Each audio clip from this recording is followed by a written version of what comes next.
তো এক ছেলে সুন্দর উত্তর দিছে, আমার কাছে ভালো লাগছে উত্তরটা শুনে। এক মা প্রশ্ন করছে, তোরে এতদিন আমি লালন পালন করে বড় করলাম, জীবন যৌবন তোর জন্য শেষ করলাম, আজকে বউ পাইয়া বউ তোর আপন হয়ে গেল।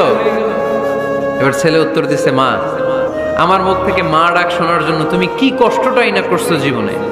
10 মাস আমারে পেটে ধারণ করলা, খাইতে পারো নাই, বমি করছো, খালি ওষুধ খাইছো, তোমার পেট কেটে আমারে বের করা হয়েছে, 2 বছর আমারে দুধ খাওয়াইছো, পেশাব পায়খানা পরিষ্কার করেছো, বয়স যখন 3-4 তখন তোমার আমি মা ডাকছি, এই মা ডাকটা শোনার জন্য তুমি এত কষ্ট করছো।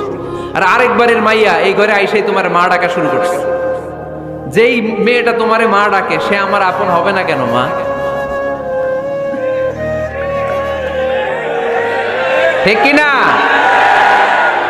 এই মা ডাক শোনার জন্য তুমি এত কষ্ট করলা, আমার লালন পালন করলা, 10 মাস পেটে ধরলা, পেশাব পায়খানা পরিষ্কার করলা, এরপরে মা ডাক শুনতে পারছো। আর আরেকবারের মেয়ে জানা নাই চিনা নাই এসেই তোমার ডাকা শুরু করছে মা। তো যে